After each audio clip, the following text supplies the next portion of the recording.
Wow. Good evening, ladies and gentlemen, boys and girls, and squirrels from another world. What a wonderful, wonderful evening it is tonight. Hope you guys are up for some interesting one tonight because it's going to be a little wild, a little crazy. As you don't think that women would be leaders of cults. That just doesn't seem normal. We're not talking just some random sex cult, although I'm sure there are those. But it's these particular ones. Hey, Melissa, how you doing? Good to see you. Good to see you. Good to see you. And it's always been interesting to see that you've got the Canadian cults. Yes, there's Canadian cults out there. And some of them they still exist. One of probably the most famous ones would be Anne Hamilton Byrne. She was a yoga teacher. Imagine that one right there, from Melbourne. She was a really interesting character. And if you're wondering how interesting she was, just all you have to do is look at this picture, and it gives a little bit of insight about this person right here. Just take a gander at that picture. See all these wonderful little children right here. One looks like Roy Orbison. Isn't that interesting? But she dyed all their hair blonde. Interesting. So she convinced people. First of all, she was Jesus Christ reincarnated. Had bleached blonde bowl cuts, matching outfits. And of course, they were drugged with LSD and subject to beatings. They ate a strictly vegetarian diet and did lots, and when I say lots of yoga and exercise. Yeah. They're brought up to think that they could take over the world when it collapsed, which, of course, the leaders said it was imminent. The children in the cult were not all blood relatives, and the Hamilton Burns were not their parents. Some of those babies were willingly handed over by their parents. Other children were taken from young mothers who were shamed from having babies out of wedlock. Ben Shenton described what Miss Hamilton Byrne did as evil and wicked. Oh, go figure. Woman doing something nasty and cruel considered evil and wicked. Eventually, police raided her property at I'm not sure I want to say this right. I believe it's Eildon in Victoria's Alpine region, 1987. And the children there were rescued. Miss Hamilton Byrne was arrested in the U.S. with the help of the FBI in 1993, but was only prosecuted for minor offenses in Australia. She was never charged with the abuse. She was fined $5,000 for falsifying the documents of 3 of the children. Yeah, that's her. Lovely, huh? Former detective Lex DeMond, who spent 6 years investigating the Doomsday Cult, said Miss Hamilton Byrne was the epitome of evil. Normally, you would hear of a death, there's a period of sorrow. this couldn't be further from that today. Of course, she's dead now.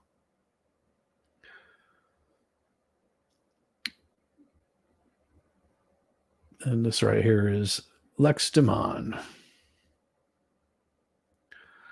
There was also a call to compensate the victims. Nice, huh? Mr. Demon spoke to some of those who grew up in the cult. He said it was a day of mixed emotions for many. I feel those that are no longer with us who suffered at the hands of Anne and her cult, for the police who were there on the task force and who are no longer with us. The survivors, they need to be compensated. They need to receive some acknowledgement of the horror they went through in the hands of this evil person.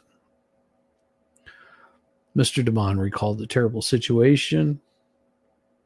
He said it's not a bizarre American cult, it's a Melbourne-based cult. What boils down to, it's about money, and I believe money and power for Anne. She did die at 88. And there was a ABC documentary called Cult of the Family that was created, and it was how they were able, listen to this, how they were able to steal children from hospitals. Rosie Jones wrote and directed the documentary series, The Cult of the Family. Wrote a book about them as well. Rosie, thanks for joining us. Oh, thanks, Ed. Thanks, Russ. Rosie, did we do enough? Did the government and the police do enough to protect those children? Absolutely not. No, not at all. I think, that's how Anne was able to get away with it for so long. I think because this happened in a very secret environment, the children who were secreted up at Lake Eildon very seldom were out in the public eye. So, and if they were always with older people, and they always looked incredibly well dressed. They looked as though they were being cared for. And I think society was quite happy at the time to just go, they look okay, let's look somewhere else. So I think some of the children were actually stolen from public hospitals. Yeah, that's horrific, isn't it? It's incredible, but you need to go back to that period to really see some of the reasons. The lack of regulation, there were a huge number of agencies controlling adoption at that time. And, there were a lot of babies. It was the 1960s. There were a lot of young women having babies outside of marriage, and it was frowned upon. There were no social welfare services to let those women have their children, look after their children themselves. So they were told by the system that they had no options. So the children, some of the children were actually literally stolen from public hospitals. I mean, it is shocking. And the reason Anne Hamilton Byrne was able to perpetrate that was because she had doctors and nurses within the sect who were able to do that. They were in positions of authority, and they were able to whisk babies away, do shoddy paperwork. So just imagine that. She's got people in the system. Hey, Rabbit, how you doing? Good to see you. Good to see you. So she had people in the system that were stealing babies for her, that knew when one was going to be there, and because they were going to basically go unmissed. I mean, according to this, she was charismatic and gorgeous, and she knew how to reach people's weak spots. Wow. Isn't that great?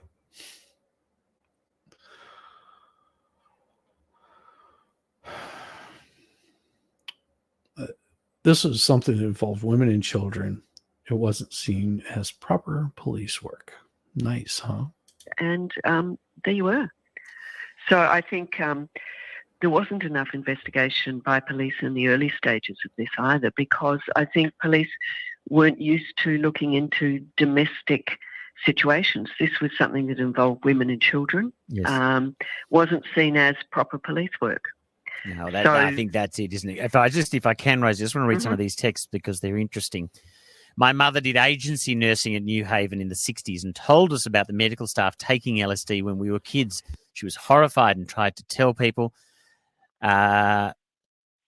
I want to know this, Rosie. I'm not sure if you know the answer. She must be worth a bit. So just imagine this. In the 60s, doing acid, stealing kids. And the nursing staff's in on it because they're doing acid also. Crazy. Crazy, but they were doing this. Your kids. Could have been anybody's kids. Properties in Olinda. Is there any chance now that she has died for some of that estate to perhaps be used for compensation? I think that would be an absolutely wonderful turn of events. I believe there is money left. I really can't. It's quite difficult to get financial information, so I don't know exactly how much, but I think in the vicinity of 10 million, potentially, which you'd could have do to a lot fight of good. Whoever that's gone to in the will to get it. Absolutely, yeah. That's exactly right. So I think there will be quite a large fight. Yeah. This, of course, was written back quite some time ago about this lady. This was written back in 2019. Imagine that. Yeah, she was a cookie woman who was called the family. The harsh treatment that was carried out by some of the women, they were also known as aunties, loyal cult members who lived with and taught the children. You had me at that. Okay. The family is also a story of incredible determination of a detective in Australia and the FBI who joined forces to bring her before a judge.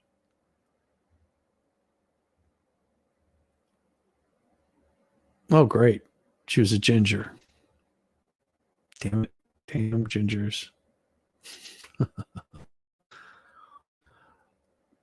So under the influence of LSD, she had this vision that she's got to collect all the children from birth because the end of the world was coming.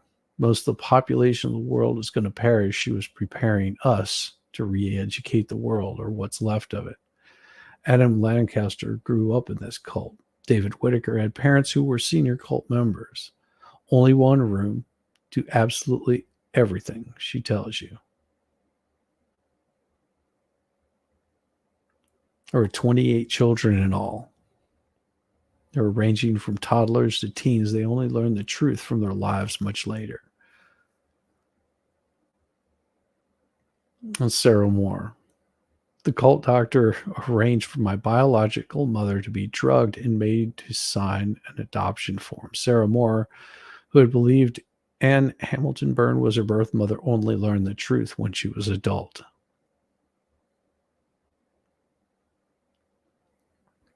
During her birth, a pillow was put over her head. She was given major tranquilizers, and as soon as she was born, during her birth, a pillow was put over the mother's head. She was given tranquilizers, and as soon as Sarah was born, she was taken away instantly. She wasn't even allowed to see or look at her. Anne Hamilton Byrne did have one child of her own, a daughter who was a young adult by the time Hamilton Byrne started the cult. Later on, when Anne was in her 50s, she'd sometimes explain the arrival of new children by telling followers that she was their mother, and even took to wearing maternity clothing. She once told a young David Whitaker she'd given birth to triplets. And this is how deep she was. This is how the daughter would lie for the mother. Daughter would lie for the mother, stealing kids, knowing full well what was happening. So Dave Whitaker explained, she just looked me straight in the face and said, I had these 3 children. And I'm thinking, he's thinking to himself, you didn't have those 3 children. You must think I'm a bloody idiot to tell me that.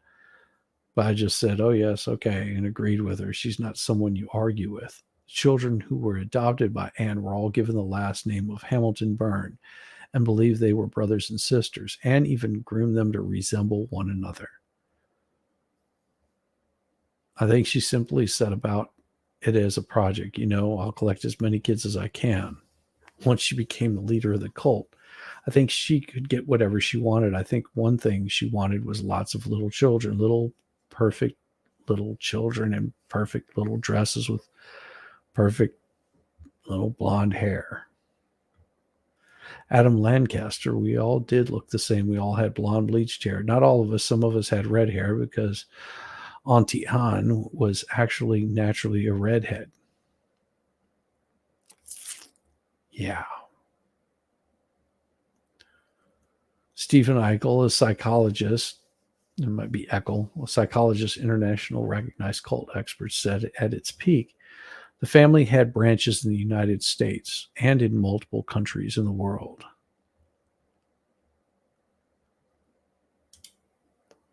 Just watched a channel I had watched for a few years say how they lost a brother within 3 weeks from something sudden.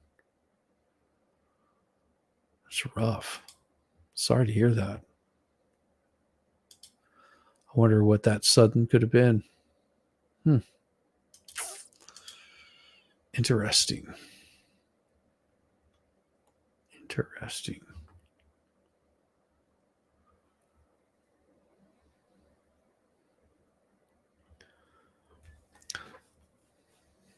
Life is so short. Yes. Life is short. I wanted to show a couple of pictures from the family. That's a really harrowing picture. To me, that represents children who are clearly being controlled, who are having their individual identities destroyed. The average person, though, 37. Dude, that's horrible.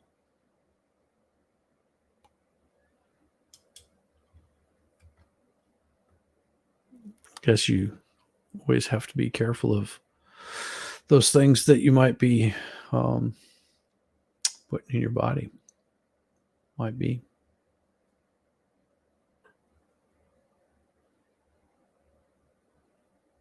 It really sucks. 37. Sorry to hear that.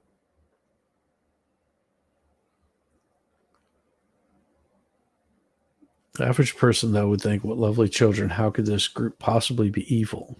The cult's home movies made it seem like a paradise, but Sarah Moore and Anori Teeny Byrne said they were carefully orchestrated. She'd sometimes brush our hair herself, or put us in curlers the night before the photographs and stuff were to be taken. So much effort to get that scene on film. Why wouldn't you just want to be part of this? It looks idyllic.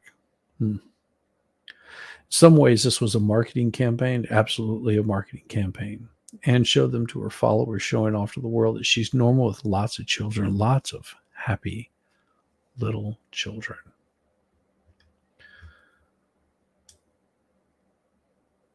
I look like children of the corn. Just amazing. Powerful work of investigative journalism that reveals the legacy of a notorious cult. The family. So that's Ann and Bill Hamilton Byrne.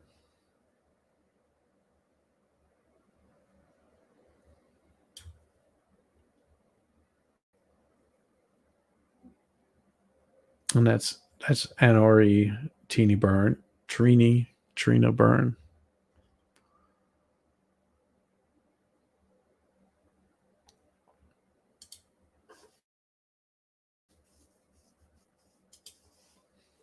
I think it's going to let me play it.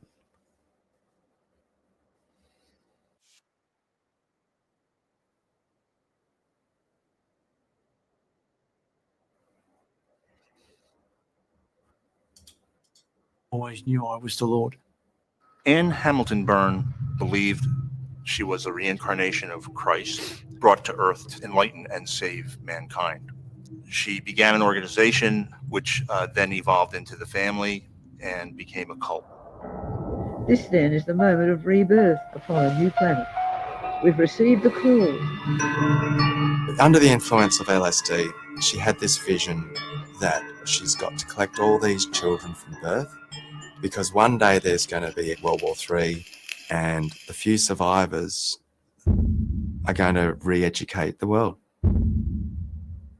I think one thing that she wanted was lots of little children, perfect little children in perfect little dresses with perfect little blonde hair. Only one rule: do absolutely everything she tells you. That's just rough. Do everything that she tells you. No. That always becomes a problem with someone that's a sociopath. If you disagree with them in any sort of way, then you're the bad one. You're wrong. I've dealt with people like that. That's how my mother was. It was best to agree with her until you could get away. My mother's a little cuckoo for Cocoa Puffs. And it's just better not to be involved with someone like this. From what to eat, what to wear, what to think, who to marry, total obedience. We were always starving. One of the punishments for us was to take away our meals. So the longest I ever went without food was for a week. Yeah. Sorry to hear that. Really. That's having someone that's abusive to this point it's best not to deal with them.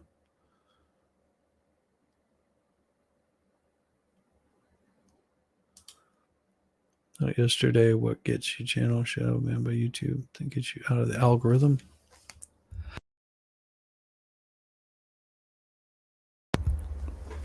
There's a list of words they do not like. Sorry for the random. No, thank you, Matt Core. Appreciate it. You have to share with you. Share. Matt Core mofo. You can hear Cool Frog say it. Matt Core mofo. If they did something wrong, that their heads were held down in a bucket of water and they would gasp for air, and then their heads were taken out and then dunked again.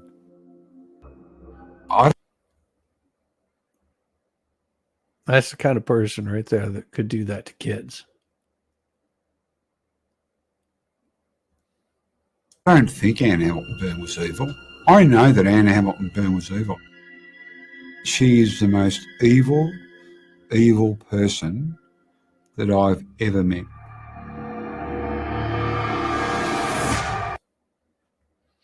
Yeah. There's more. There's more evil people than that.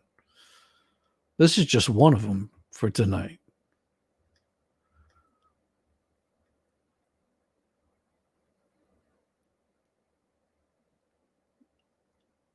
But that's where she would put the children. They didn't even know we were there because they were stuffed in this little hole. At one point, I think there were 28 children thrown on top of each other into this space, and then they put the covering back over the wall and then painting on top of it. And they were too scared to make any noise whatsoever.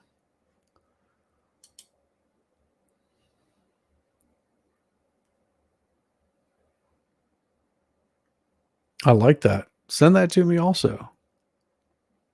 That'd be great.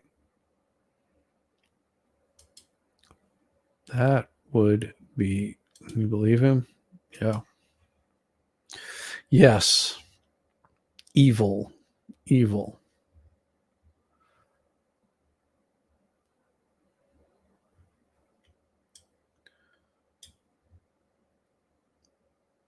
And I'll go into her a little bit further in the, everyone that streams and uploads to YouTube. Cool. Very cool. Yeah. Hit me up either on Twitter or just drop it in private on Discord. That'll work. I'll be happy to see that. Nothing like getting those things all cranked up. But of course, now we all know that Anne Hamilton Byrne is finally no longer with us. But we'll go into it a little bit deeper on her. That'll be one of its own. Tonight we're talking just about some of the most notorious females, like Amy Elizabeth Semple McPherson. Now, cool part about her, she was a Canadian Pentecostal evangelist and media celebrity in the 20s and 30s. So she was early on this one. Check out this short video, and I'll pause it throughout. And this was a documentary about her. And of course, it's brought to you by these folks right here. And they're glorifying her.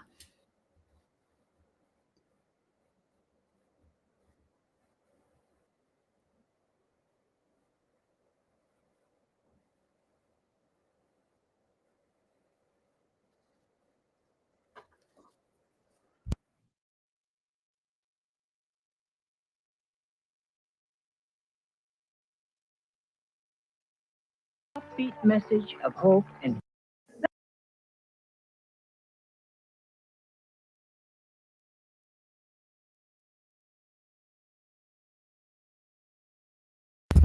Yeah, I boomered that. So I'll show the video from the beginning so you can see it. saving grace. Oh, glory be to God. I was saved. That's her voice. Now she, like so many others, she actually founded the Foursquare Church. Foursquare Church. It's an international Pentecostal Christian denomination founded in 1923. Its headquarters are still in Los Angeles, California.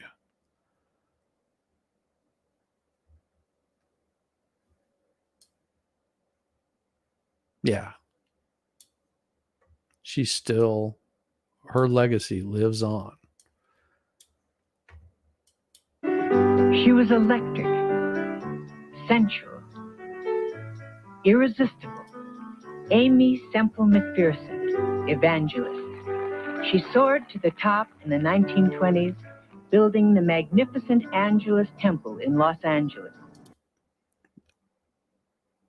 The Angelus Temple. And look at the crowds.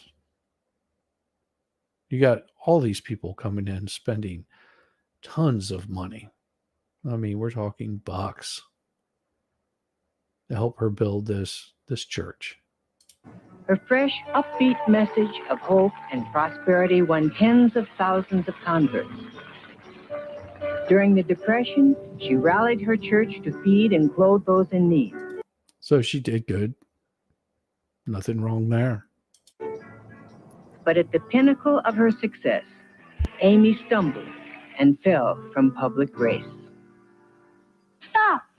You're drifting away from the faith of your fathers. You're drifting away from prayer. Drifting away. When she was only 17, Amy found both religion and love in the handsome minister Robert Semple. They married and sailed to China as missionaries. There, Amy watched the love of her life die, tragically, of malaria. Heartbroken, penniless, with a newborn daughter, Amy fixed in her mind a picture-perfect dream of success, prosperity, and happiness. Yeah, why not? I mean, start a cult. It's a good way. And she resolved that nothing would stop her. When Amy Semple McPherson was 25, no one would have predicted that she would soon be an international celebrity. She had settled down in New England with her second husband, Harold McPherson, and had a son, her second child. Amy tried to keep her traditional place in the home, but as her daughter Roberta remembers, she was a person who could never be content with the cleanest wash on the line or the best polished furniture in the house. Oh, such a happy, smiley face. Such a happy, Smiley face. Yeah.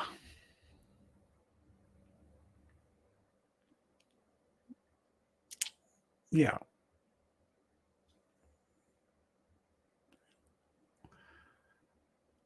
She did so much good, but something a little off about her. There was more to living than just that. Amy longed for the excitement and passion she had felt with Robert Semple in China. Restless and unhappy, one day she left her new husband. She threw off the comforts of home, packed up her 2 children, and headed out on the road to become an itinerant preacher. It was a time when American women had not yet won the right to vote. Divorce was rare, but for a woman to take up preaching was almost unheard of. In Pentecostal religious circles, many believed that the Bible explicitly prohibited women from preaching. But every day and every night, Jesus spoke to my soul, now will you go? Preach, preach, preach the word of God. Has any one of you ever been to one of these wonderful groups? Seen one of these? Faith healers. Hey, how you doing? Good to see you. Good to see you. Cloud illusions. Yes. Despite all obstacles, Amy followed the call. She lived like a gypsy on the pennies from her collection baskets. Her son, Rolf, recalls that he and his sister grew accustomed to hand-me-down clothes and meals of cold. Cloud illusions? No, it was an old-time religion. Old-time religion goes much further. This is part of the Pentecostal faith.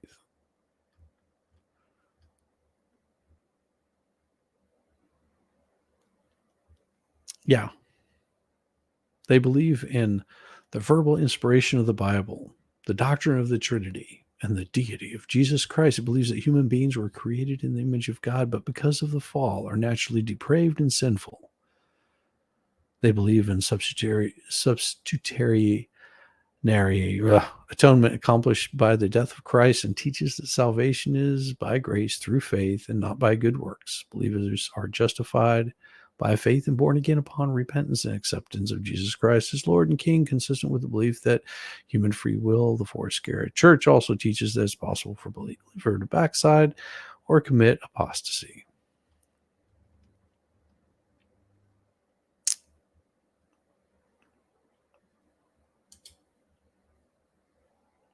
Yep. Oh, okay, thanks. And nothing against Pentecostals. That's absolutely fine. It's about this person.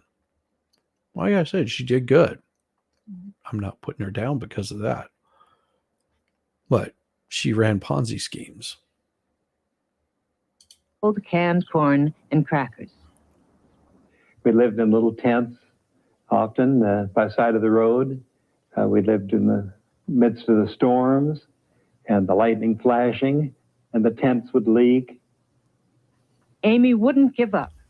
She asked her mother to become her business manager, and the crowds grew. Polishing her preaching style, she blazed a trail of tent meeting revivals from Maine to Key West. But the grueling nomadic life she and her family led on the road was a heavy price to pay. Oh, absolutely. But if you come into it in this kind of it's you have to come into it with an open mind. Always. This is what most groups will tell you. Come into it with an open mind. Everything that you see, it'll be so wonderfully taught to you. Your eyes will open up. You'll feel the Spirit of God pass through you. It's the same feeling that people get whenever ghosts are around. You know that ghost is nearby. And you know that I'm reaching you because you can, right now, the hairs on the back of your neck are standing up. I can feel you right now. I can hear exactly the thought that's growing through your head. It's saying, I wish you would just shut the hell up. Yes, get that. Yes. Yes. It's a very interesting thought that given the right circumstances, somebody can have an emotional experience. Sometimes they may say that it's the hand of God reaching out and touching you. I'm not denying that it's not. I'm just saying you have to be careful of people like this. And she said, in desperation, we're going to settle down. We're going to go to California, and we're going to have a home. Oh, amazing. Like so many thousands of others, Amy and her mother headed west to Los Angeles. They drove for 30 days. When the children tired, Amy would tell them about the beautiful promised land of California. Yeah, 30 days to drive to California. Those old buckets right there, we're not getting very, very fast speeds. We're talking 15, 20, maybe a top speed of 35 miles an hour. They were slow as all get out. And you would have to change the oil out of them regularly. And they didn't have oil filters on them. Whenever you changed out the oil, you had to dump all the oil out. And you just basically put as much oil in there as it could possibly take. Yeah. With its sunny, healthful climate and booming prosperity, where God would give them their very own home. Roberta said, well, Mother, do you think that I could have a canary bird? And Mother said, well, if God can give us a home, he can give us a canary bird. And I was... It just looks like a slickster. Looks like a total slickster. Yeah. Kind of a little B2 boy about that time. And I said, Mother, do you think I could have some rose bushes? And Mother said, yes, I think you could. There were only 500,000 people in Los Angeles when Amy arrived in 1918. Wow. 500,000 people in 1918. That's pretty impressive. But we'll stop digging into her because we've got other ones to talk about. And her group still exists. But she disappeared. She was supposedly kidnapped and then reappeared. Shortly thereafter, she was just a celebrity face. The cars have those water cooling bags that cool the radiator that hung off the hood, ornamenty thing. I don't know. I wasn't there. I don't know enough about them. I don't know. Possibly. Possibly not. I don't know. I do not know. Because we're going to get into some darker ones here.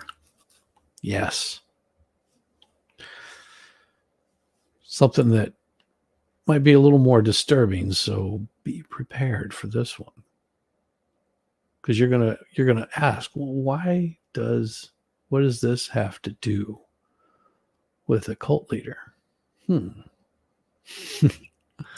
Exactly. I'm old, just not that old. Okay, let's go. There we go. So it's the Garatuba child murders. They were also known as the Witches of Garatuba, or the Vondro case. It's a series of child disappearances that happened in the city of Garatuba, Brazil in 1992. Some of these were confirmed as being cases of kidnapping followed by murder, It was also one of the longest legal cases in Brazil, and in 2016, its official archive had 60 volumes with over 20,000 pages. The case is having known for multiple complex factors, such as a rivalry dispute between the military and the civil police, alleged confessions under torture and kidnapping, as well as the presence of political motivations to interfere with the legal case. So you say, well, what does that have to do with this right here? What does it have to do? Well, that's Altamira child emasculations.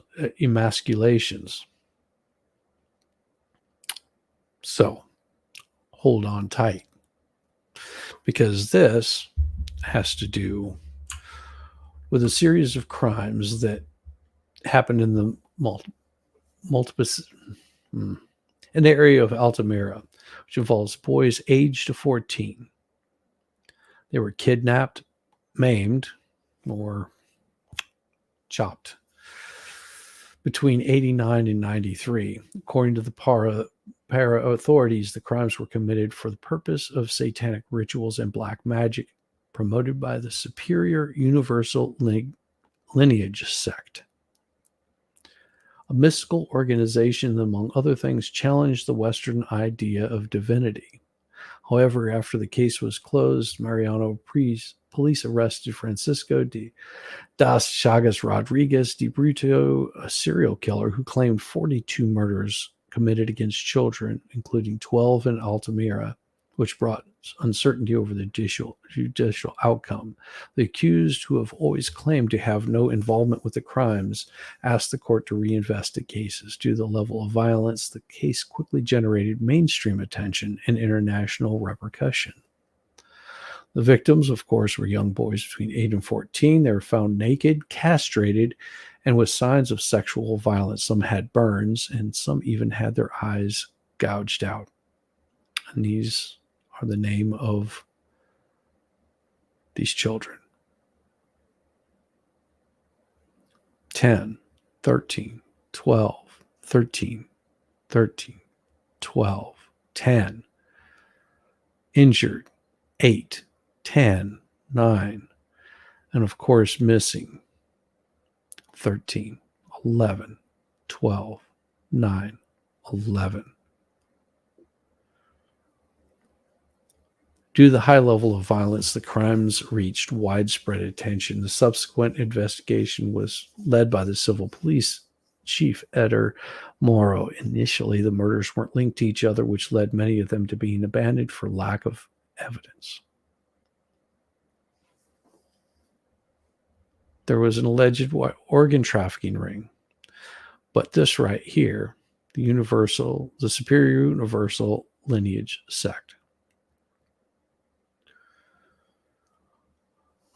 So according to the witnesses, these men participated in a sect called the Superior Universal Lineage, a mystical organization that, among other things, challenged the Western idea of divinity and preached caution in living with children. In a book called God and the Great Scam, the sect's founder, Valentia de Ardrande, stated, "Watch out for children. They are unconscious instruments of the great scam called good and his evil collaborators." Text was also called children violent and recommended paying special attention to those born after 1981. Due to its eccentric philosophy, the organization was investigated in Parana for alleged involvement of the kidnapping and murder of Evandro Ramos Santillana in 92. The case was known as the Evandro case. At that time, searches were carried out on Valentia's estate, where hoods and videos were found in which, according to police, she had, in a trance, said, "Kill little children." However, the experts found the expression was actually yes, but there are more experienced little children. In view of this, the material was disregarded, and Valentia's name was removed from the judicial inquiry. She claimed to have never worked with the organization in Brazil and had visited Altamira only a few times. But Here you go.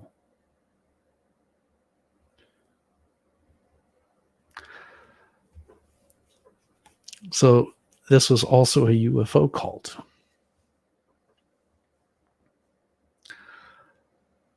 This is a UFO cult that murdered 19 boys because they thought they were evil. The authorities opened the investigation, began to connect the dots between the murders and the missing children. The bodies of the boys were identified as homeless children who worked on the streets, but most of the missing ones had been reported by their families.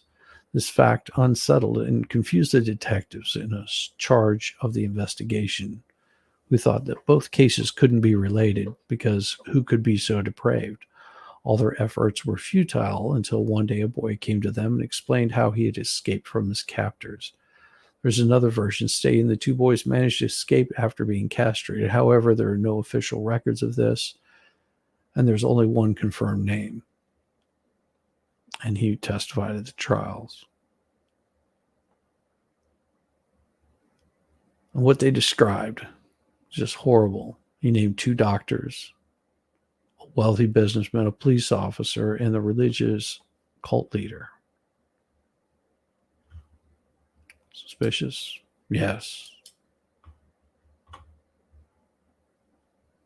Since it happened in a remote town, it took over 11 years to solve the case. There are no official numbers since the media gave different versions, but out of the 19 missing children, 5 were never found. The authorities captured 4 of the identified captors, but DeAndre managed to flee the country, and after some years, she was finally arrested. And the 5 men responsible for the murders were charged for the murders of only 5 children. However, 4 of them were prosecuted for these crimes. The leader of the group managed to escape from justice once again, and she presented a very convincing alibi. She stated she wasn't in town when the murders took place. She was exonerated, and now she's happily guiding her increasing flock of followers who simply ignore these crimes. Yes, she's still around.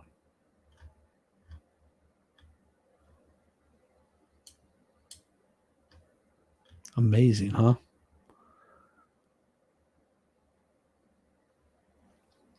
They still exist.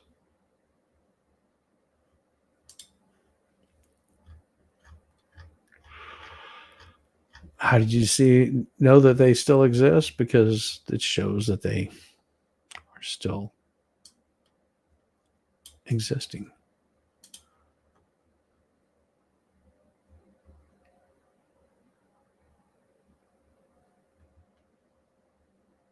And she started in 1981.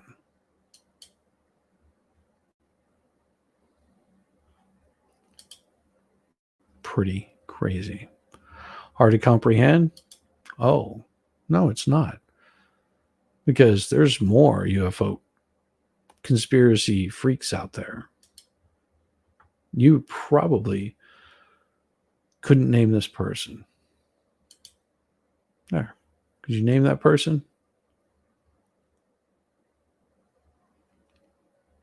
She actually co-founded one of the most interesting little cults of our time. I'll give you a couple of seconds.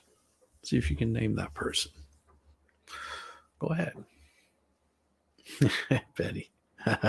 Is she your aunt? You're right. That would be Bonnie, though. Bonnie Nettles.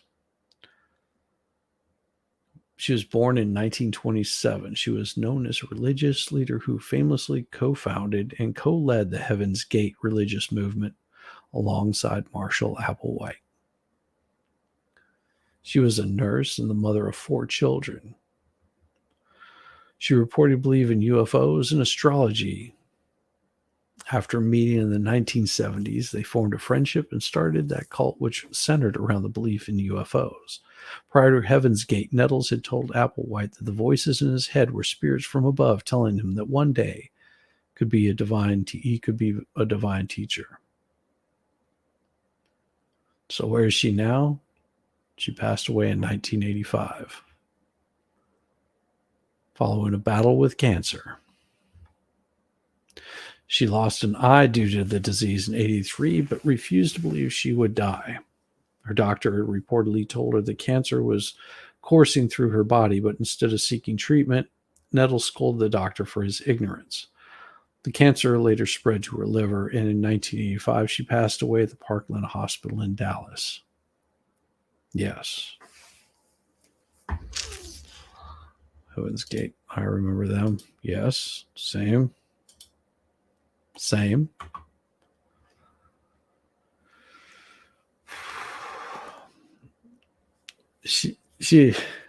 She experienced no symptoms prior to the week she left her vehicle, and for the most part, her vehicle slept through the transition. We're not exactly sure how many days it might have taken her to return to the next level, Applewhite wrote following her passing. In the cult, Nettles often went by the name T, while Applewhite was referred as Doe. So, Do, Re, Mi, Fa, So, La, Ti. Get it? Do being the first, T being the last. So what happened to the members of the Heaven's Gate? Well, over the years, Nettles and Applewhite made their followers adhere to a number of rules, including adopting an asexual appearance and cutting off all communication with friends and family.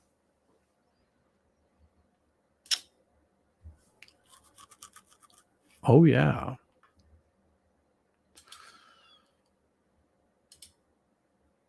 Yes, as did I. Nettles and Applewhite would often preach that deleting yourself would allow them to leave their bodily containers and enter an alien spacecraft hidden behind the Hale-Bopp comet. Because The Sound of Music was their favorite movie, possibly. Or maybe they could just hear the vibrations. As a result of this philosophy, on March 26, 1997, police responded to an anonymous tip that led them to a mansion in Rancho de Santa Fe, California, where they found 39 victims, including Applewhite, who had all died, and a mass self-deleting. All of the victims were dressed in matching clothes and Nike sneakers. It was later revealed that they had died after drinking a lethal mixture of phenobarbital and vodka. So much for The Sound of Music. In 1922, Rio D'Angelo, who is identified as the anonymous caller, sat down with ABC to reflect on the tragic event during an episode of 2020. I was always looking for answers, looking for purpose in my life, she told the media outlet. I love these people. It meant everything to me. The episode is scheduled to air live on March 11th, 2022. So you can always... Oh, it wasn't Kool-Aid on that one. That was phenobarbital and, yeah. No, really it was. I know all about that. I don't remember when they were found. Yeah, I do too.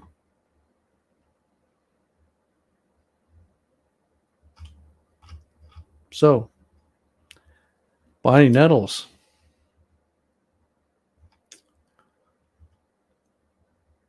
Bonnie Nettles.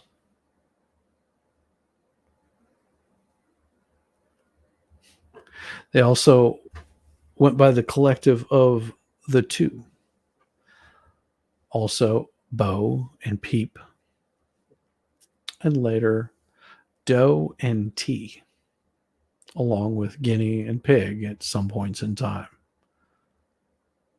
Nothing like crazy feeding crazy. So 12 years after Terry Nettles watched her mother leave for good to search for the stars of God, she received a final insult. Still wondering whatever became of Bonnie Trudell Nettles, Terry Nettles learned her mother had died 4 hours away in a Dallas hospital. Her mother's memory returned last week with the news that 39 Heaven Gates followers self-deleted. Miss Nettles co-founded the cult, evolved into Heaven's Gate. She and cult leader Marshall Applewhite, shared a platonic but close relationship, trekking across the country and gathering followers to take a spaceship to the next kingdom. Yes, they were in monk beds. Terry Nettles began when her mother, a newly divorced nurse, met Applewhite, a music professor, early one morning in 73. They went to a nightclub where Terry was 19 at the time. They told her they were leaving. I wasn't allowed to say goodbye. I wasn't allowed to tell her that I loved her and hold her hand. I felt like HERF prevented that from happening. That was the last time Terry and her younger brother, Joe Nettles, saw their mother. I remember going down the stairs with her, trying to keep from crying, said Miss Nettles. They just said that God was leading them in a certain direction. They weren't exactly sure where or what their mission was, but she said it was really big.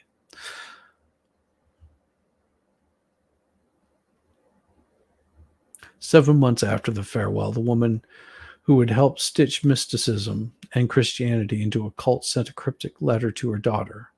Relying on a fiery Bible passage, Revelation 11:3-13, Miss Nettles tried to explain how she and a former opera singer became the new center of the new universe, the origin of heaven's gate.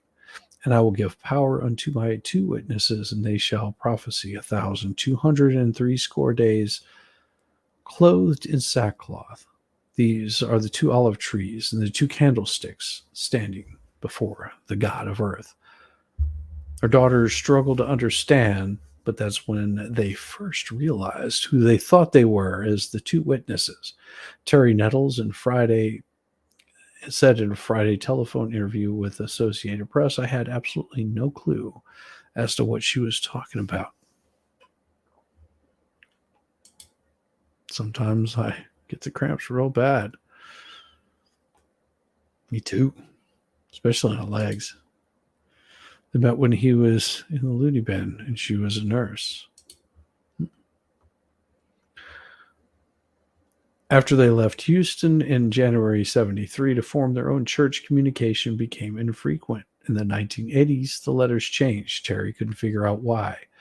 I had the feeling that she kind of wanted out. That was my interpretation. It was the way she phrased things. In 84, Miss Nettles wrote her daughter again, saying she didn't know how to get out and that there wasn't a graceful way to leave. Then the letters stopped. All children would hear of her mother's and Applewhite's exploits from television and newspapers about the UFO cult and its strange recruiting campaign across the country. In February 1986, Terry Nettles, then a student in Houston, tried desperately to reach her mother because Bonnie Nettles' mother had died. Miss Nettles' followers stonewalled relatives' attempts to contact her. We can't give her the message unless you tell us what it is, the younger Nettles recalled being told. Well, I can't do that because the message that I have is very personal. The followers hung up on her. A few days later, 2 followers introducing themselves as Dan and Liv appeared at Terry's front door. They delivered snapshots of her mother and said she had died of cancer 9 months earlier.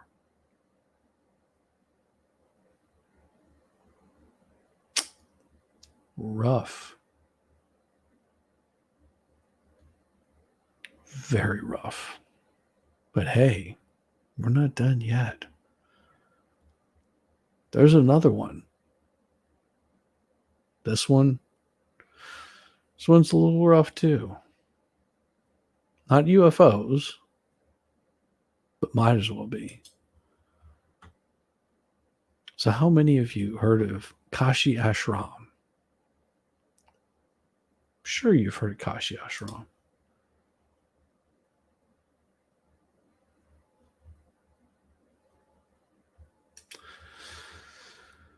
I am sure that you've heard of Kashi Ashram.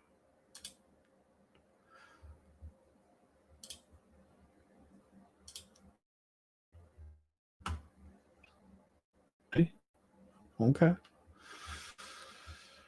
Kashi Ashram. Vaguely. Well, you'll recognize it'll occur to you as I read down through this. It will occur to you who Kashi Ashram is. And they still are around. They still exist. So Kashi Ashram, diversifying to ensure its survival. Sebastian, it's been almost 5 years since Maya whatever, the spiritual head of Kashi Ashram, died, and the community is undergoing a transformation to help secure its future. Hey, how's it going, Sean? How's it going? Sean, he's letting you know these are the words that you cannot use in chat or on stream. Those are the words. The word of Madcore Mofo. So although the followers still mourn her death, there's been a resurgence at the 80-acre community off of Roseland Road along the banks of the St. Sebastian River.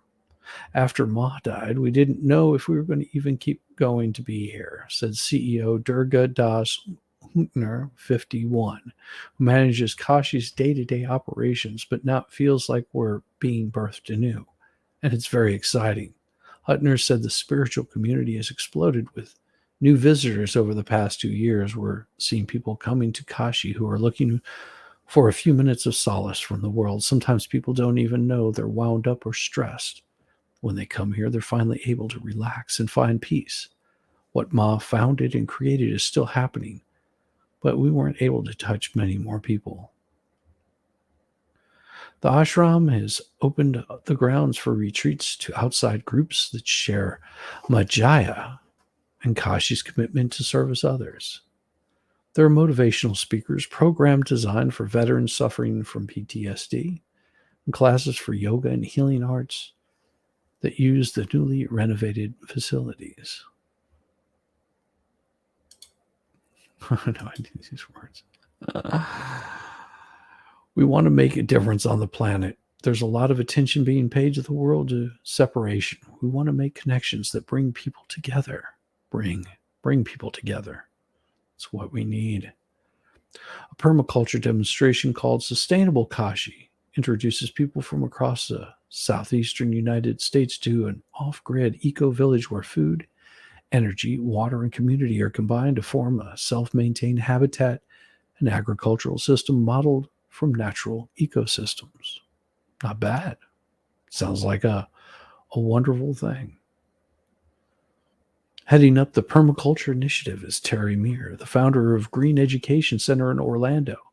Sustainable Kashi offers a permaculture design course that attracts visitors from across the country to intensive workshops teaching methods of environmental stewardship and community-based self-reliance. The permaculture philosophy teaches the harmonious relationship between people and the earth, advocating a healthy future for both. We have seven demonstration gardens of about 1,000 square feet, each using different styles of gardening. The gardens can be scaled to be done in anyone's backyard. But most important crop we grow here at Sustainable Kashi is community. In addition to the Sebastian Ashram, the Kashi Church Foundation operates the River Fund, an organization founded in 1990 to coordinate and fund humanitarian activities for hungry and homeless in Florida, Uganda, India. Locally, its Feed Everyone initiative serves people in need in Gifford and also helps supply food to the local elementary schools for Backpack Buddies program. Oh, no. It's okay. In addition, Kashi School of Yoga operates in Sebastian, serves as a training site for a style of yoga developed by Majaya called the Kalinatha that interweaves the body, mind, and soul. The school offers daily yoga classes as well as breath meditation classes for the community. Nice, huh? Majaya left us with a legacy of her teachings. I think she'd be enormously pleased that we're continuing to share her with the world. Next 5 years, Kashi Ashram will continue to see more changes. There's a fundraising campaign underway called Grow Kashi, with some of the proceeds slated to upgrade facilities on campus, including the dining hall. The community uses dining hall for its Prasad program that feeds food insecure people around the world. So where are they? Sebastian. And they're still around. And you say, well, these people sound absolutely wonderful. Till you read this. Kashi Ashram, claims of rape, child abuse, and kidnapping. The night the dark-haired guru declared herself greater than God, the chanting started at dusk. Scores of sweaty followers squeezed around the platform and closed their eyes. Their features slackened, and they rocked to a rhythm mantra echoing inside the cramped hall. Before them, sinking into an ocean of pillows, was Majaya Sadi Bhagati, the guru. In her candlelight, her gold-wrapped wrists and white teeth glowed like fire. She was the one who could swallow their pain and make it vanish. A hush settled over the room when the Christ first came to me, she called out in a Brooklyn accent as thick as her long equine hair. When I anxiously waited for him to appear, afraid that he would, and more afraid that he wouldn't, I turned on every light in my house. When he appeared then, my house looked dark. To his brightness, the house looked dark. The guru paused, and a chubby blonde girl wearing white-rimmed glasses began plucking a one-string instrument. Pluck.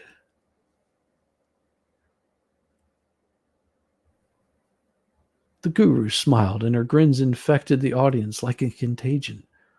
Her black eyes were big. Her smile widened. The moment was near. But, the guru began, quelling the mantra with one word. The guru is greater than God. Flesh, man knows. The guru you can see and touch and feel. God, unless you're perfect, you cannot. She closed her eyes. The guru, she intoned, and the supplicants melted into a trance, is greater than God. Imagine that. Because that phrase would reverberate across the decades. From this 1977 retreat in California into her death last year, Majaya's infallibility was nearly unquestioned by her followers.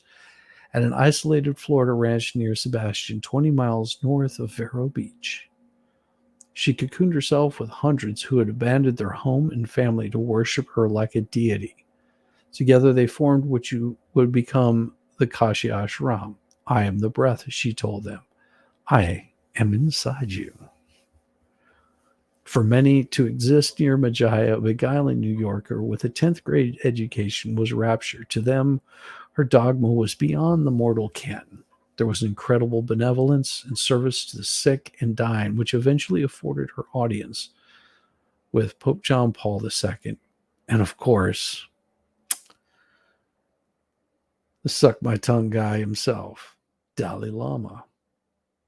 It even lured high-profile fans like actress Julia Roberts, that's where you know it from, and Arlo Guthrie. There were also stories of profound cruelty and despotism. 8 former followers interviewed by the Times say Kashi members were beaten for their disobedience or for a spiritual cleansing. Mad said he dunked his head into a vat of red paint because Majaya had asked him to. Masked teenagers reportedly battered a 13-year-old boy with rocks inside socks because he'd angered their leader. In a church's 35 years of existence, adherents claim abuses including beatings, pedophilia, forgery of official documents, and extortion that occurred by the order of Majaya, according to New York Times.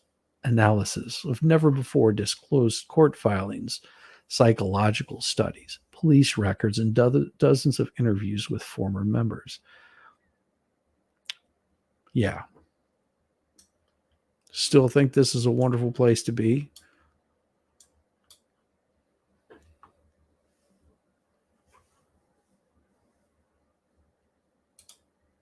Still, yeah, think it's a wonderful place to be. I would disagree. I would disagree.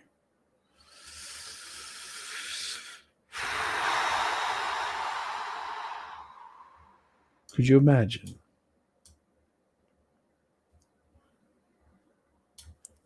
Can you imagine the abuse that these folks had to go through? Because that's what she said to do.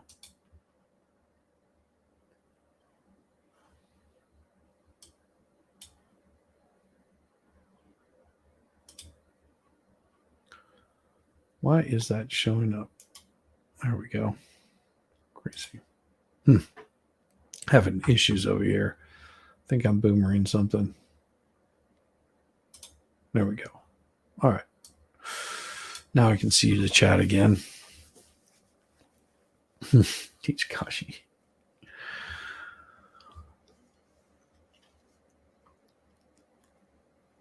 The most defined element of a cult is its charismatic leader.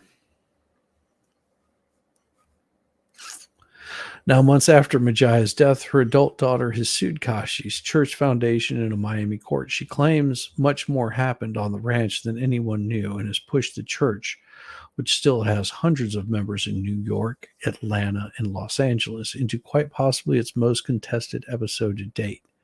In 1981, when she was 14 years old, Majia's daughter says she was raped repeatedly by a 25-year-old church member, and her mother had, of course, ordered it.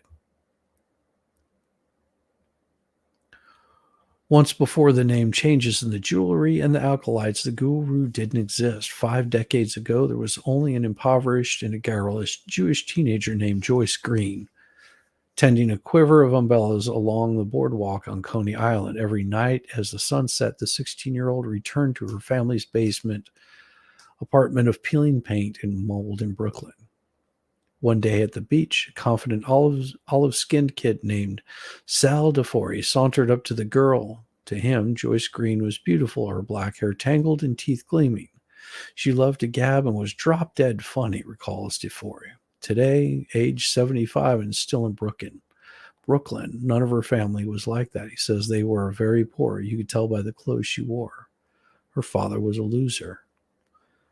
After they married a year later, the young couple fashioned a traditional Brooklyn life of 3 children, lasagna dinners at 6 p.m. sharp, and Sundays with relatives. But even then, the young wife showed sweeping vanity and combustible temperament.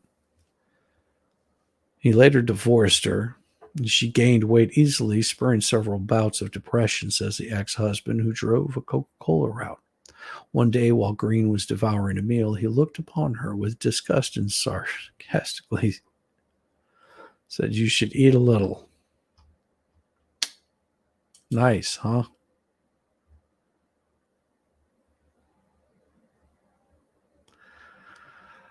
Of course, this future guru never forgot that comment. She swore to drop the pounds and subscribe to a new counterculture lifestyle. Jousting yoga mats, incense, and books on meditation, she ditched the neighborhood gals and locked herself inside the downstairs bathroom. Then, in the middle of the night, strange smoke and sounds began escaping the doorway cracks. Within a few weeks, Joyce Green DeFore vanished, and Sal DeFore had lost his wife to, of all things, yoga. Hippies deluged her Brooklyn home, babbling about meditation and spirituality. He couldn't believe it. They fawned over his wife, swept in her presence, and did anything she asked. DeFore discerned something dark in his spouse. She controlled those people. They were all super rich kids who were dysfunctional, and they would go to her for guidance. Her norm was high, upbeat, like bomb, bomb, bomb, bomb. Then she'd be mellow. Even today, after decades of analyzing these chaotic months in 73, he can't comprehend his wife's sudden transformation or what happened next. One night, DeFore heard a loud crash. He rushed downstairs and saw the future guru frantically careening about the house. She'd had a vision of Christ, she whispered. Wounds, she said, and had appeared on her hands. What are you talking about? She showed him her pajamas. Red splotches blocked the fabric, so I took the pajamas to a friend who owned a dry cleaner, and he said it was theatrical blood. Word nonetheless rippled across the boroughs.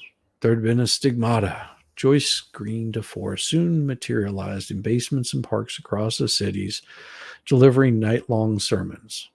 I thought, get skinny with Christ or fat without him. She later told the Palm Beach Post, I lost 65 pounds on the Christ diet. But of course, Christ wouldn't be the only apparition. In the same year, she claimed she had visions of a deceased and bald Indian guru named Neem Karaboli Baba, who endowed her with a name, Majaya Sante Bhagavati, her following ballooned to include hundreds of inquisitive college-age kids, mostly convinced Christ had plucked this Jewish housewife from poverty to teach all the ways to God.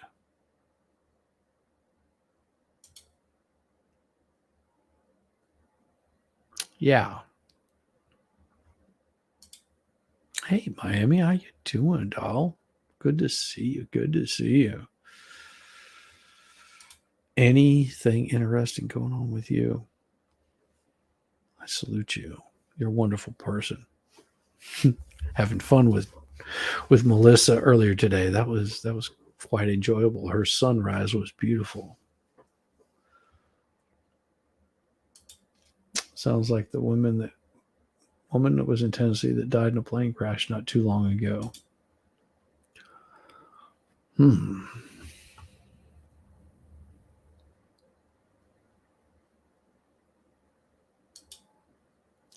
Oh, we're not done. This lady is quite interesting.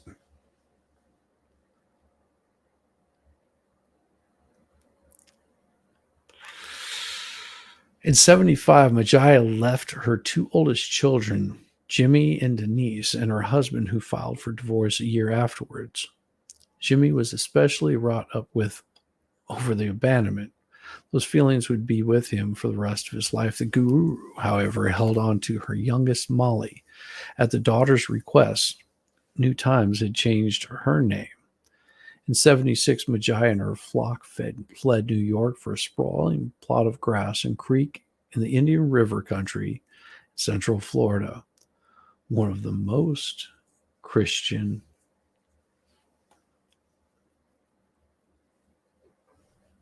places in the state. Hey, Matthew, I'm going to reach out to you tomorrow. I meant to reach out to you today, but I didn't have the chance. We'll set something up if you're cool with it. Hopefully this week. Should be good. Should be good. You can come on. I'll introduce you to everybody. If you're up for it. Herman Fellowship in Brentwood, Tennessee. Okay.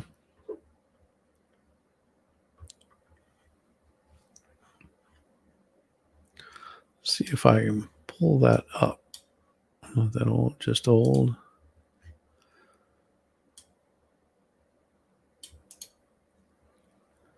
Copy, and we'll pull that up after this. Here. Paste. Boom.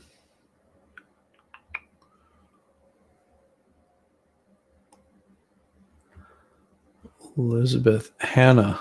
Is that right? Might be right. Don't know. Sorry. I got distracted. It happens sometimes. Sometimes it happens. Get quite distracted. I'll be running a long day at work tomorrow, 16-hour shift, critical task, but rest of the week, normal reschedule. Cool. What I'll do is, I'll reach out. I'll reach out probably tonight. What I'll do is I'll send you a link and we'll just talk after the stream if you're going to be around for about another hour, I believe. actually not even an hour, probably about another 45 minutes. So if you hang for another 45 minutes, I'll drop you an invite, and we can chat afterwards. Sound good? Let's give it a thumbs up. Will be cool. I'll actually pull it up elsewhere here because it'll be easy. So whenever I get ready to end my stream, there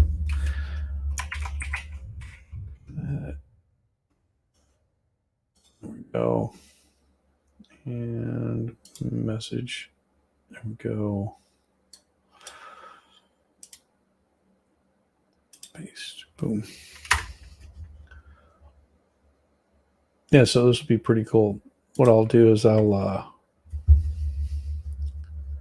give you I sent something to your Twitter. Just don't worry about hitting that until after I'm getting ready to end the stream or close to the end. And I'll let you know when we're getting close to the end. So that way you don't miss any of this exciting stuff here, because it's always quite exciting. Trust me. Trust me on that. This lady is really interesting.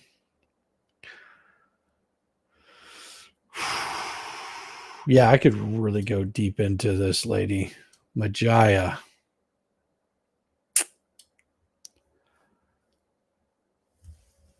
Majaya. Grinning and bejeweled, she hugged them. She called them child. Together they promised to serve humanity in the name of spirituality. Majaya bestowed them with Hindi names of forbade recreational sex.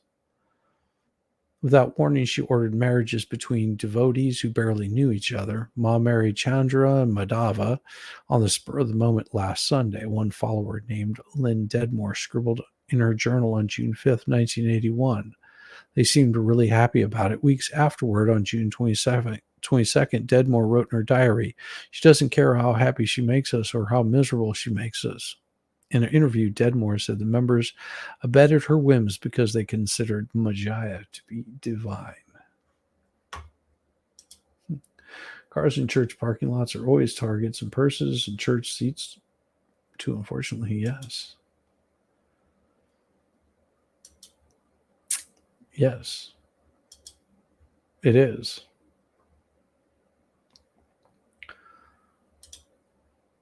Yes, it did. It was an HBO special. It absolutely was an HBO special. Well, actually, I can actually bring that up right here. Appreciate that link tonight. It's a bit late for me. Yeah, in about an hour. Oh, this will only... Hold on.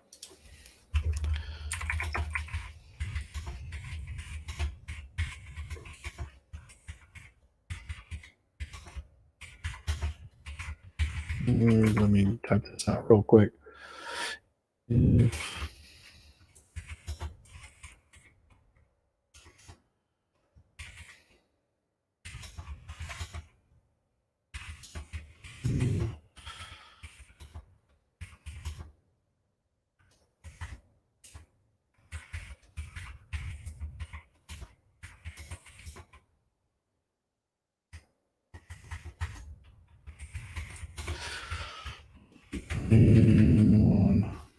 I spell really bad. I talk out loud whenever I'm typing because I can't concentrate. That's the Church of Tennessee, you know about. Yes.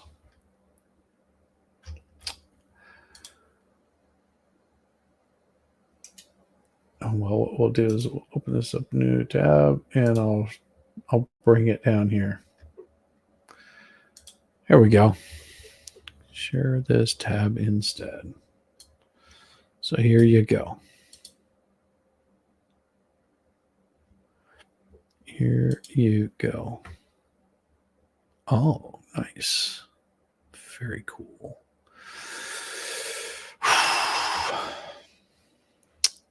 Yes. Would you like to know the truth about this person here?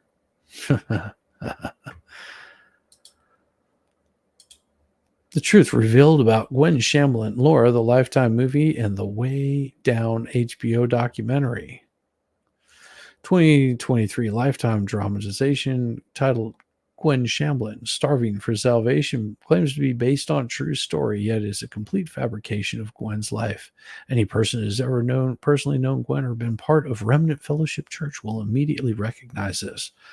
Gwen always taught others and showed by her own example how to treat people with kindness and love, always pointing them to God and Christ with every action and reaction. Remnant Fellowship category denies the absurd defamatory statements and accusations made both by Lifetime dramatization and the HBO documentary. Lifetime even acknowledges that their production is a work of fiction in their disclaimers stating some characters are composites and certain other characters and events have been fictionalized for the purposes of dramatization. Any fictionalization is entirely for dramatic purposes and not intended to reflect on any actual character in history. We feel productions are yet again another Hollywood and media attack on religion, using fictionalized drama that is not intended to reflect on any actual character or history in an attempt to achieve their goals. Nice, huh? Oh, and they've got their little group. Oh, yeah, they got an interesting little group. You want to see they're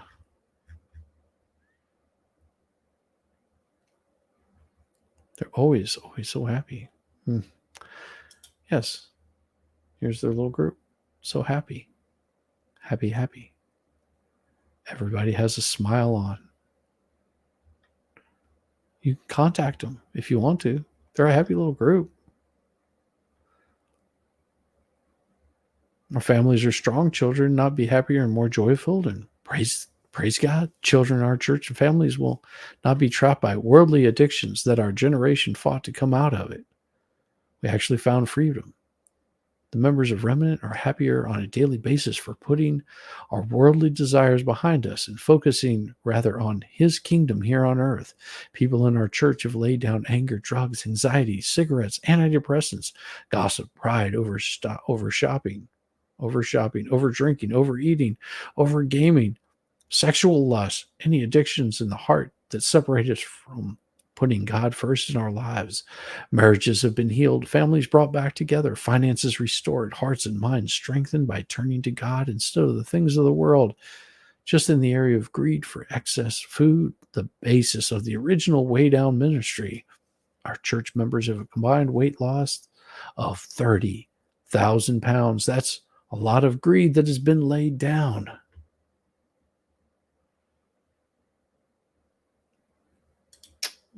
That's the Gwen woman.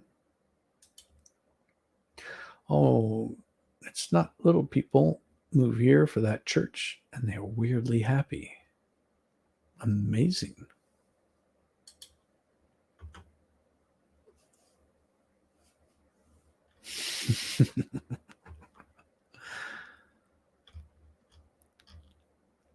Look, it's a ginger. They got little flowers in their hair. Amazing, huh?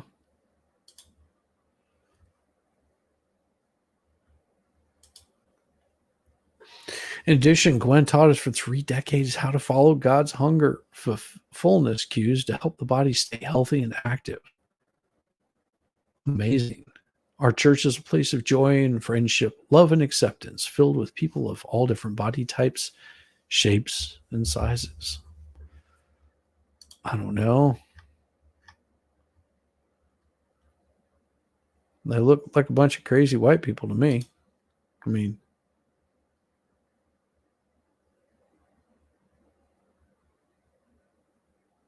like weirdly happy white people. That's what they look like to me.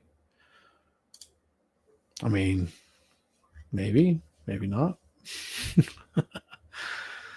Over the last 20 years, countless celebrities and public figures have had to endure allegations of child abuse, eating disorders, sexual abuse, and more. While many of these situations might be accurate, they are definitely situations where people are falsely accused. In today's society, everyone should be highly discerning regarding anything they see on any media. We insist that the allegations made against our church are completely false and defamatory. Our Christian beliefs are Bible-based. Our church is a place based on love, care, mercy, and kindness shown to people from all walks of life. We have helped thousands of people to find a relationship with God.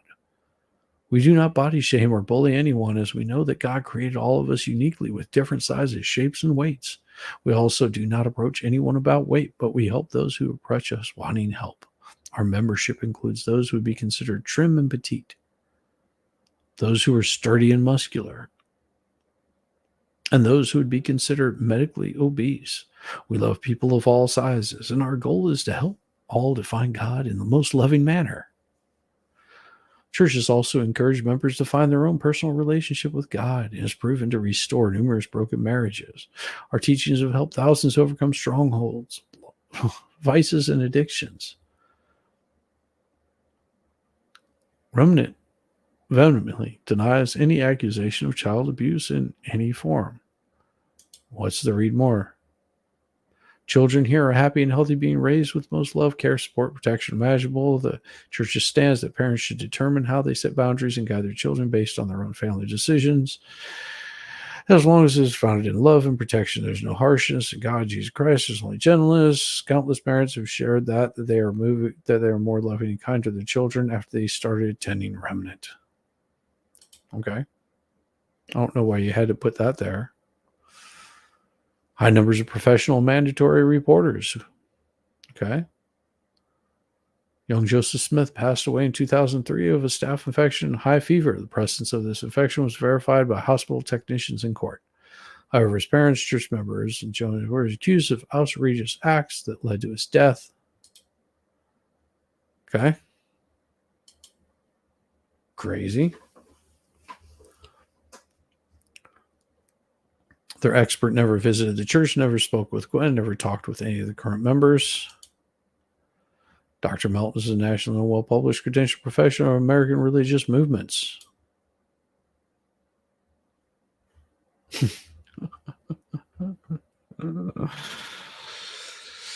I'm confused about a religious organization talking so much about body shapes and sizes. Yeah. While Remnant Fellowship has always been honored the godly sanctity of marriage, our church has never supported abusive or oppressive situations. Unlike some legalistic religions that do not approve divorce, even situations of sin or adultery, we believe those situations can lead to the abuse and oppression of both men and women. There have been instances of divorce of our church dating back when the church was established in 1999. The mark of the beast turned upside down. 666. Oh my gosh. These were personal choices that always handled with gentleness and respect. Okay.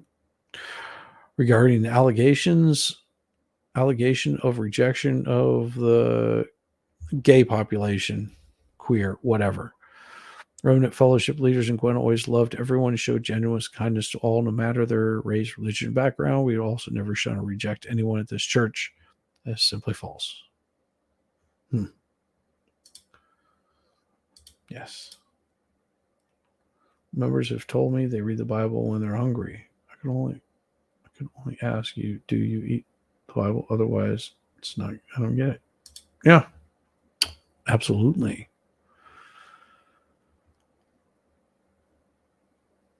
Remnant doesn't condone any form of, they've got a whole punch list here. It's interesting. 40% of the resources given away to members at zero cost. Any other church operates under all guidelines and laws. What will be the role of Shambling Hannah be the future of Remnant Church? Is one of the 38 shepherds and part of 130 plus leaders of the Remnant Fellowship. She is highly gifted in speaking, teaching, encouraging, promoting love with no judgment. Church service assemblies are webcast each week and viewed by people all around the world at no cost to anyone. Well,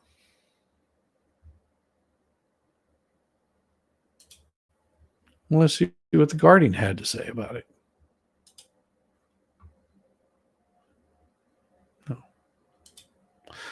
This is a cult inside the shocking story of a religious weight loss group. In a new strange docuseries, The Dark World of Remnant Fellowships and Pray Yourself Thin, leader Gwen Shamlin is brought to light. Is this just a really bad picture of her, or does she actually look like this? I think someone just made this picture to make her look horrible. I mean, nope, she looks that horrible. Really. That is some freaking hair. So, hold on, let me plug this in. Damn it. I hate when that happens. My headset gets all flattened out. Battery starts to die. Things start to go to hell. Crazy. So, because I brought this up right here, bring it in. Damn it. She actually is correct. That's what she looks like. She really looks like that. That is some hair. That is some hair.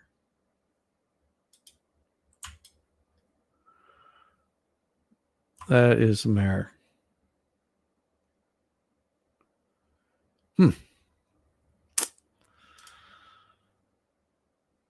Looks like a little bit of plastic surgery. No, I think they touched it up a little bit. Yeah, just a little bit.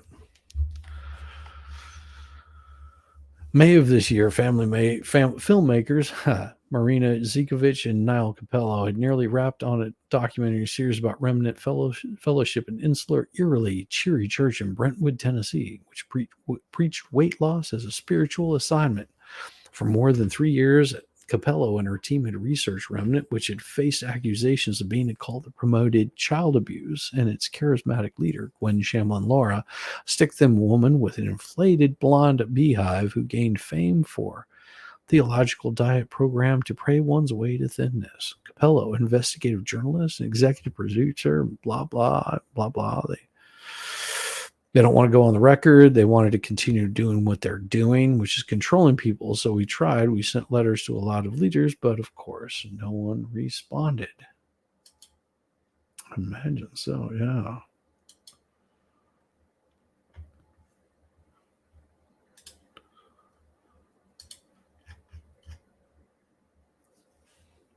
But they've got this whole punch list, which is always creepy to me. Why do you have to have a punch list?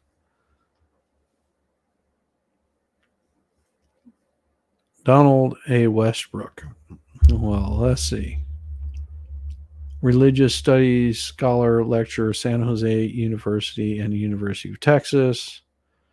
Sitting on a men's study group, meet with the leaders, blah, blah, blah. Touring through the facilities, touring me through. Okay, don't need to read anything more on that. Let's see. Do you withhold food or promote extreme dieting? Would never have limited, withheld food from anyone. In fact, Remnant Fellowship, Gwen, Laura, way down, believe, teach that denying the body the food is calling for its detrimental to, for it is calling for it is very detrimental to the body. Okay. As always, honor God and sanctity of marriage regarding LBG by AQ plus. Okay.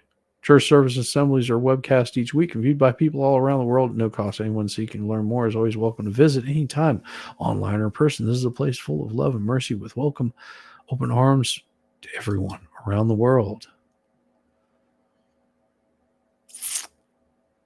Children are happy, healthy, being raised with most love, care, support, protection.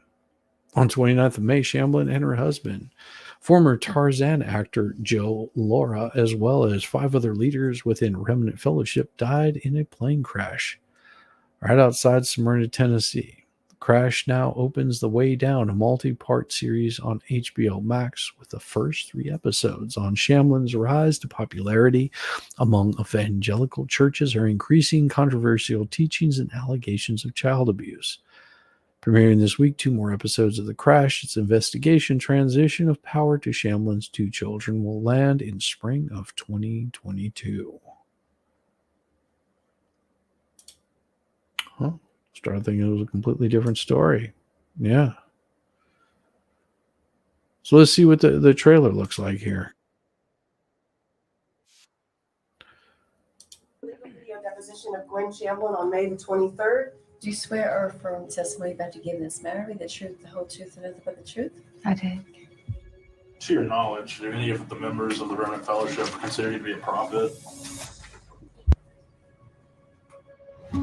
When Gwen first started, I truly believed she really wanted to help people. She was so charismatic.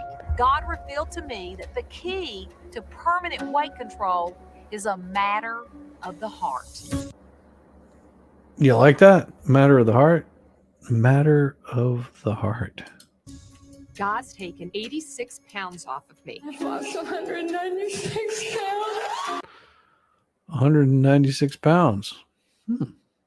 Sounds inspirational.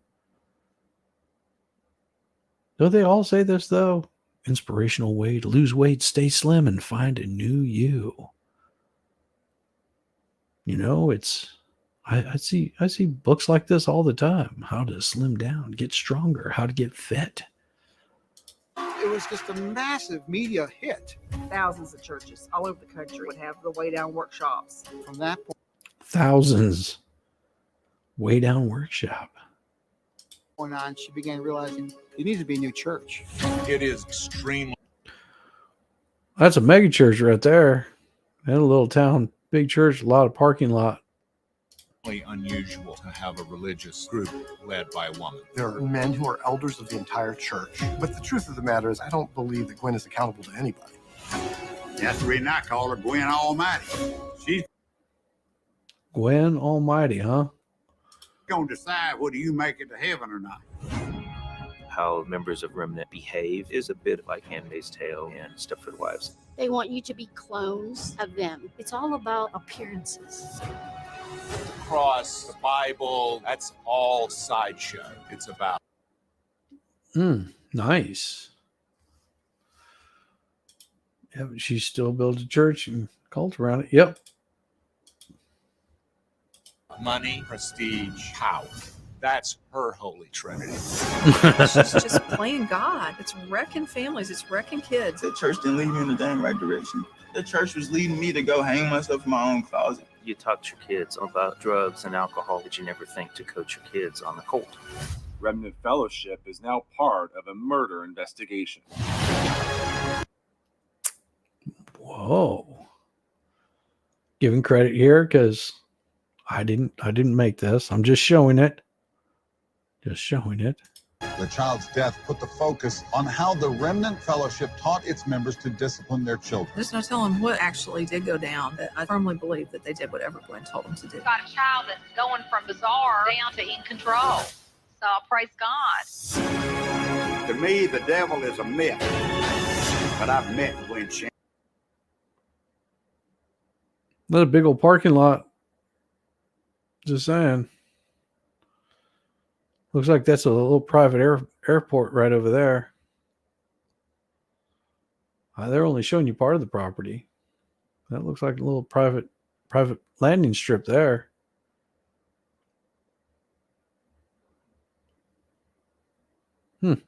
Interesting. But I've met Gwen Shamblin and she's real.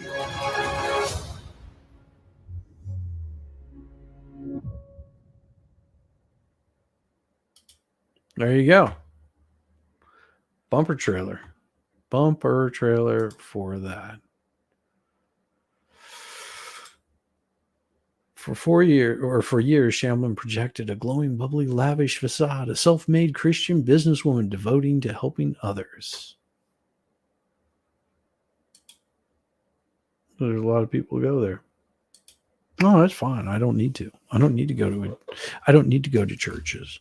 I'm always very, very, very skeptical, and not just of women, but of men also, that have this need to bring you to Christ. I'm always skeptical of it. Because according to this, self-made businesswoman devoting to helping others, particularly women, finally achieved their weight loss goals by getting closer to God with a plantation-style mansion outside of Nashville. Her Way Down workshop, which started in 1986, preached a theological version of intuitive eating. Eat only when your stomach is growling. Pray through the cravings. Or explicit linkage of diet culture with holiness, how to stop bowing down to the refrigerator and how to back down and bow back down to him. And she said in an early interview, made her a popular figure among churches by the early 2000s. Shamblin, who trained as a dietitian, had sold millions of books and appeared on Larry King Live, the Tyra Banks Show, and in a New York profile, Slim for Him, 2001. But her husband, the former actor, was a pilot, was flying a plane that killed him. Well, I could see an airstrip right next to it in that picture. Serious. Right. Let me see. Right about where is the... There is not... Or was it a parking lot I was looking at? Maybe it was a parking lot. Because they were showing the church portion of it. And let me go forward here. Back there. Nope. Somewhere in this area. Yep.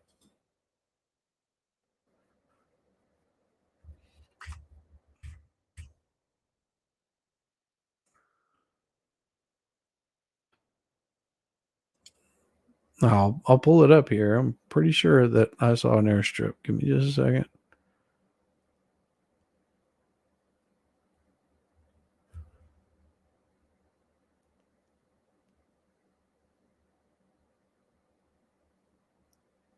I'll pull it up here. I'm having to fast forward through it.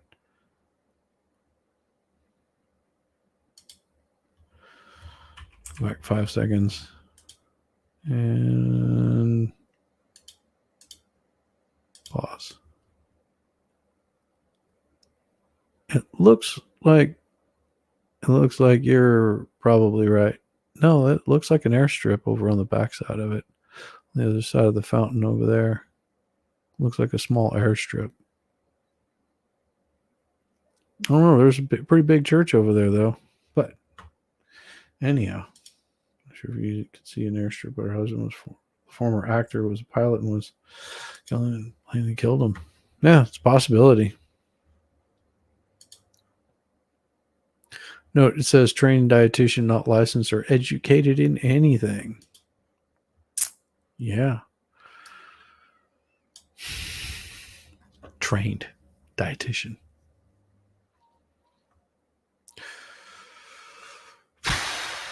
How to stop bowing down.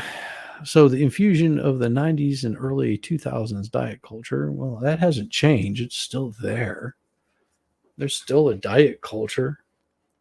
I mean, how many times are people talking about, I've got to drop weight. I need to do it quick and easy. It's pretty quick and easy. Just don't eat. You'll lose weight drastically. Of course, it doesn't do the body good. But this is, I'm not a doctor, so I can't tell you how to live your life.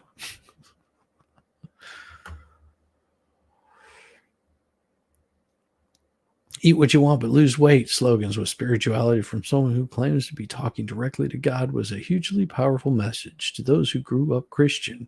Capello told the Guardian, but over the course of 20 years, Remnant became about much more than losing weight. As The Way Down illustrates, over 3 increasingly ominous episodes, Shamblin exerted more and more power over members' finances, marriages, custody arrangements, parenting, social media postures, and eventually all contact with the outside world. Testimonies from ex-members and those threatened with the loss of family members to the Insular Group, which believes it has the only path to heaven, demonstrate how Remnant was actually about power and controlling people's lives, controlling their weight, controlling their marriage, controlling their finances. Insane. Insane.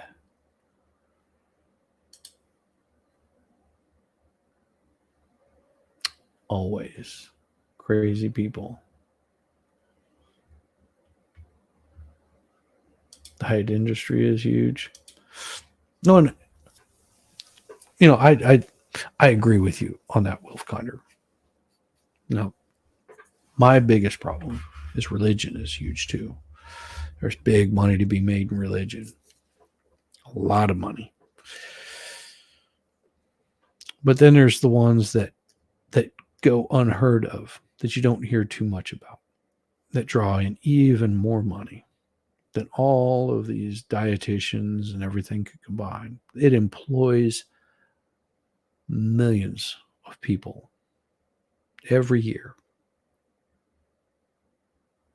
It puts them in some of the most high-profile positions that you've ever possibly seen.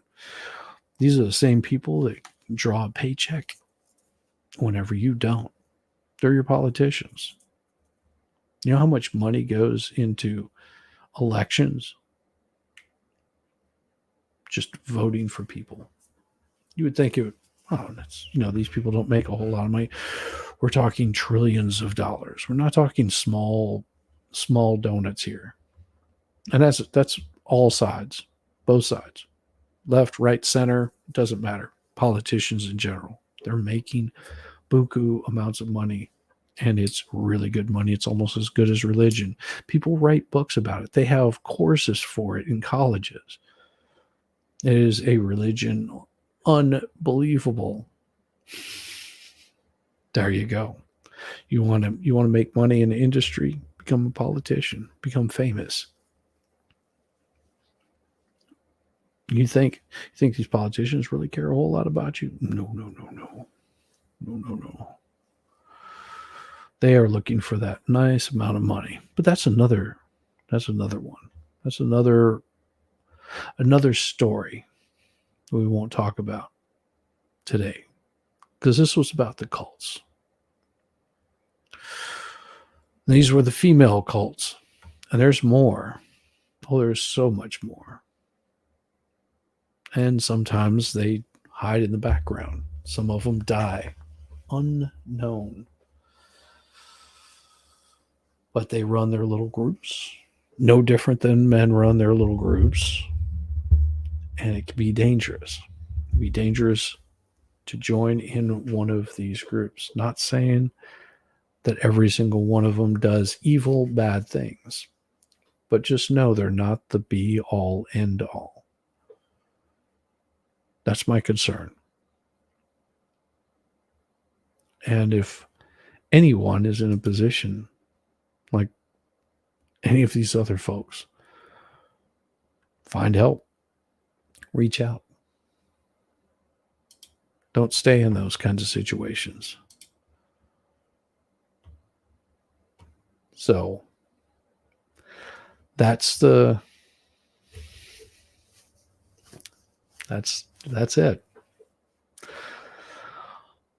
But on that note, what I'm going to do is I'm going to pop out of here. I'm going to close this thing down.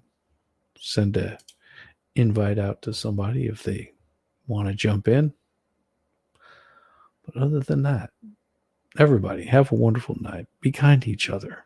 And, find the wonderful world of peace. It's nice. It's nice. Wonderful world of peace. Be peaceful. Be kind to each other. Don't break each other down.